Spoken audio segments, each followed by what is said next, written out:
dark as hell. And I'm not talking about this video.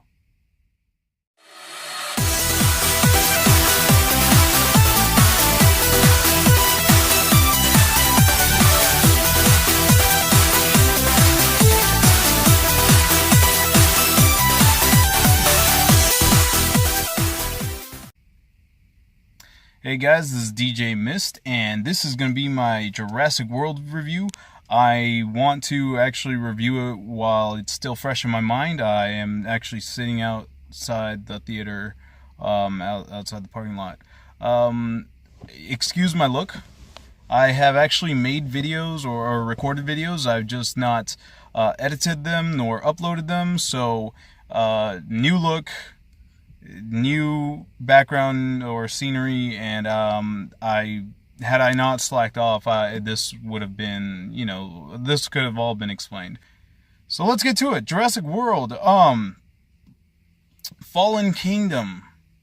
I don't even know where to start with this film. I guess for starters, it was all over the place. This one is directed by J.A. Bayona.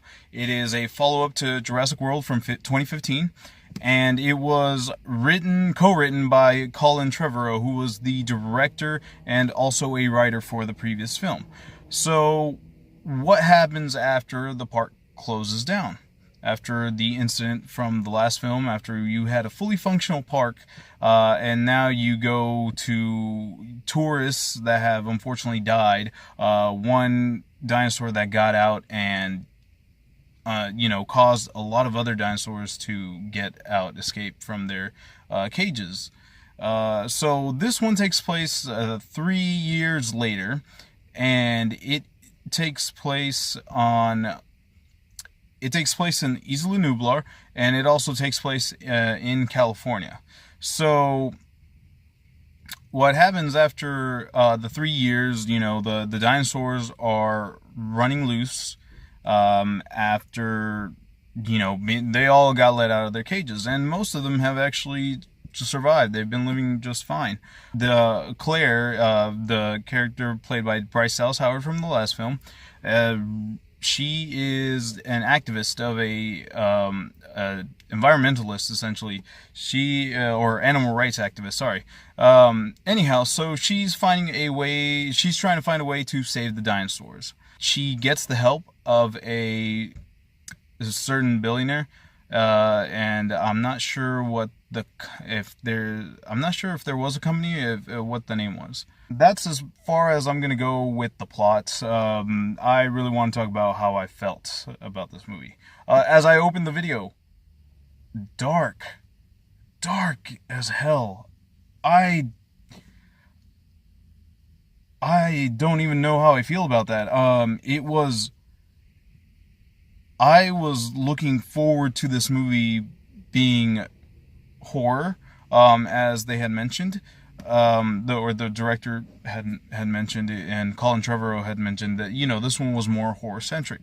And I was really wanting that, because that's how the books are. And, after seeing this, I don't know. I'm in shock. It was PG-13, so it didn't get too crazy, but this is like old school PG-13.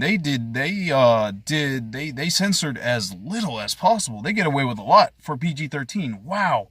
I'm amazed and shocked at the same time. They had some beautiful shots in this. There was a lot of... J.A. Bayona is a horror director, so there are so many shots that are dark and just leave it up to your imagination as to what's there, where is it not. There's great tension buildup, and the film itself it's just, in my opinion, it's very beautifully shot. It's definitely very different. Whereas Colin Trevorrow, in my opinion, Colin Trevorrow followed a lot of Spielberg's footsteps. With Jurassic World, it still felt very much so like a Jurassic Park film. even regardless of the references, it felt like a return to form, if you will, for Jurassic Park. This one, it's odd. It's so odd. It's odd in a good way, but it's weird. I still don't know how to feel about it. Okay, so odd in a good way. It still feels like a Jurassic Park film. It's still more so than, in my opinion, more so than Jurassic Park 3.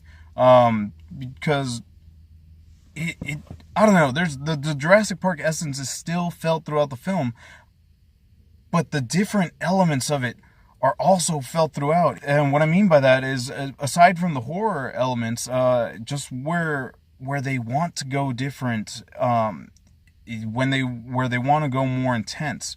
There's parts in this movie which are insanely just nuts. I don't even know how to explain it other than that. It's just balls off the walls. It's ridiculous. One scene in particular, it's close to the end. I believe it's the last casualty you see. Ridiculous. I can't even explain that. It fits though. If you read it's weird. It fits. If you read the book, all the casualties that you see in this movie fit, but they've never been put to film before for the Jurassic Park series, and that's what's different and odd about it.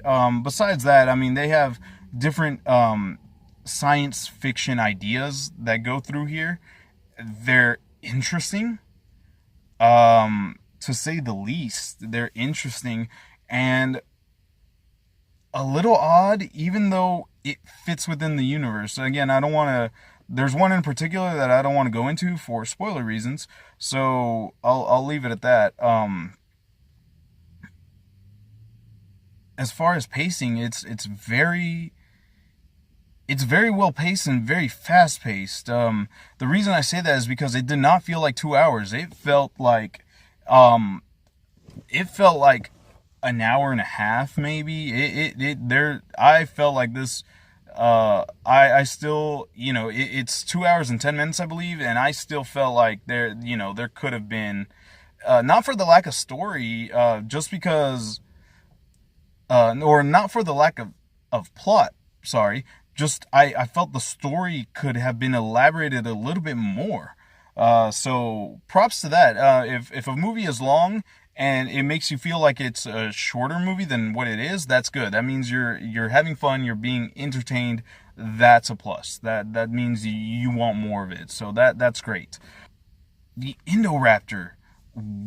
I love how they show this animal thinking. I love how they show this animal processing. Not only that, I love how they actually made it seem like an animal. They didn't make it too smart to where it is just beyond, it's almost human-like. No. They actually made this instinctual. They made this thing process like an animal would. Faster than a normal animal would, but they explain that, it's highly intelligent, of course. It's got raptor DNA and Indominus Rex DNA.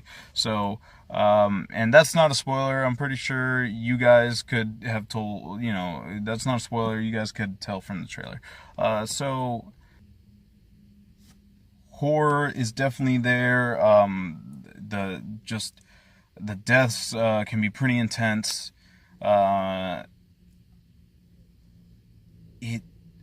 I have fun with it? I did, but I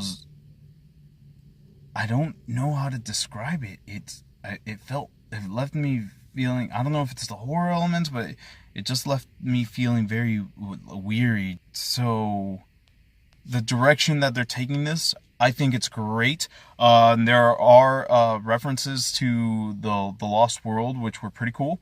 There's actually a reference, in my opinion, at the end to a leaked script from, like, I want to say like '04 or something. And whether it was an official leak or a fan leak, I can't remember.